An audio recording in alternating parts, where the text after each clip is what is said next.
you did quite a good job in talking about young Goodman Brown and coming up with your reasons why you felt Goodman Brown did fall asleep and dream all of this, or did not fall asleep and dream all of this. One big point that many of you missed, not all of you, but many of you missed, was that right in the beginning of the story, Faith knows what's going to happen, okay? Faith had said to Goodman Brown, this one night above all others, please stay here with me. So she knows, okay? And so if you think about that, then, was this a dream or not? Because if it was a dream, then why did Faith know that something was going to happen? Okay? So you can bring that in, as we go forward this week. Now, we're still talking about young Goodman Brown this week, but we're talking about the symbolism in young Goodman Brown. Okay? Hawthorne fills that story with all sorts of symbols, all sorts of symbolism, all sorts of things that say one thing but can also be interpreted in another way. Now, I expelled this out pretty well in the lesson, but for instance, but what does symbolism mean? What is a symbol? Okay, the crucifix on the wall is a symbol of the passion and death of Christ. Christ dying for the sins of mankind. Is it actually Christ? No, it's a symbol of Christ dying. Christ isn't hanging on the wall in your bedroom. It is a symbol of Christ that hangs on the wall. Okay? Or, the flag that flutters at the end of every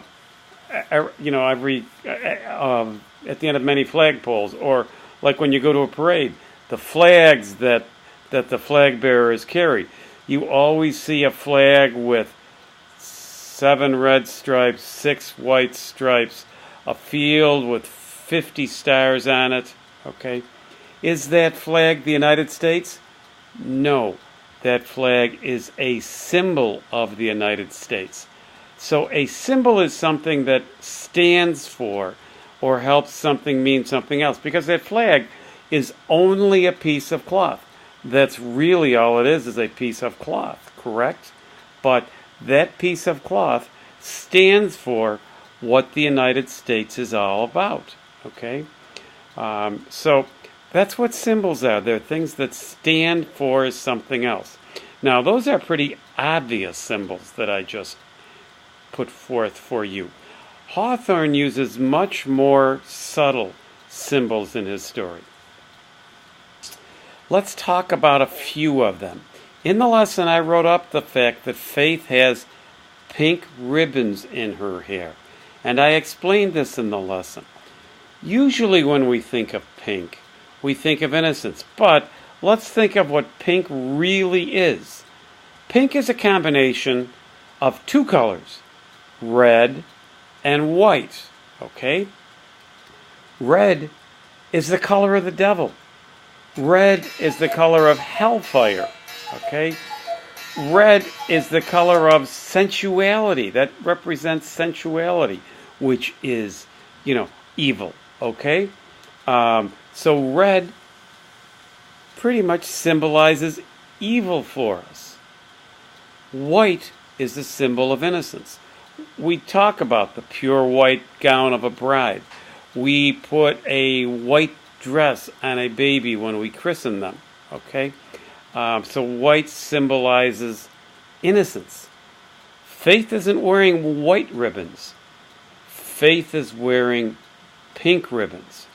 Faith is wearing ribbons that are a combination of red and white, okay?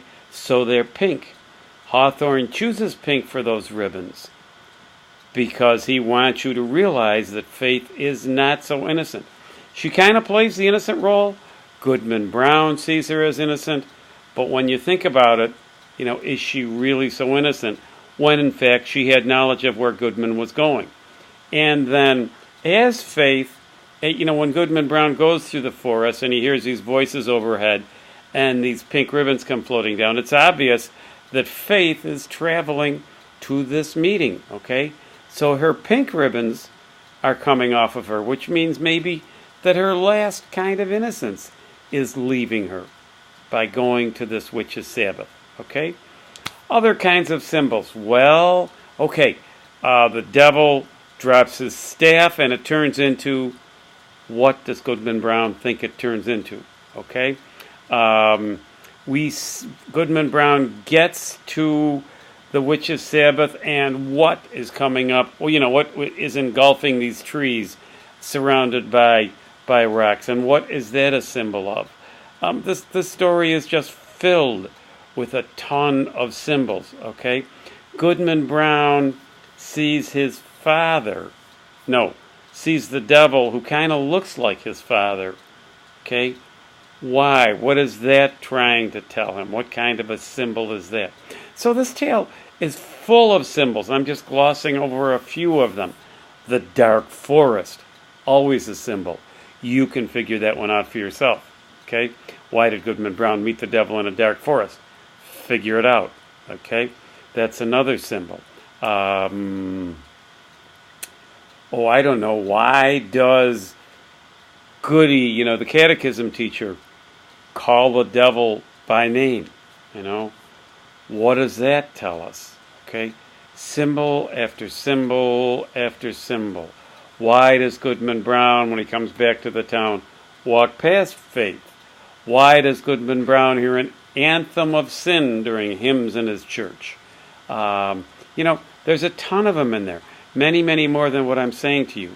So what I'm looking for you to do this week is carefully explore Goodman Brown and think about as many symbols as you can find in that story that help tell us what the narrator, Nathaniel Hawthorne, through the narrator, is trying to tell us. What is he trying to say to us? So symbols are really important. They put the story on a whole nother plane. It's not just this innocent woman with pink ribbons in her hair, is it? Okay? And it's not just a traveler in the forest who carries this weird-shaped staff, and it's not just a fiery tree surrounded by rocks, and it's not just so much more. There is a whole nother level. These symbols carry us to a whole nother level. So I want you to carefully read through the work and think about all of these symbols. Well, scan through the work. You already read it pretty carefully once. Scan through it now and look for the symbols in there. And in the printed lesson, I will tell you exactly how many minimum number of symbols I want you to find and explain. Okay? So, I don't think we need a video question for you this week. I don't think so. You really did a good job with last week's, telling me why and using that as kind of a lead into your essay. You did a great job with them, so let's not have a video question this week, okay? Questions, get in touch with me. Keep up the good work. You're doing a great job. You really did nice jobs on young Goodman Brown in writing about what the heck was going on in that story and kind of what the message of it was. So good work. Keep it up.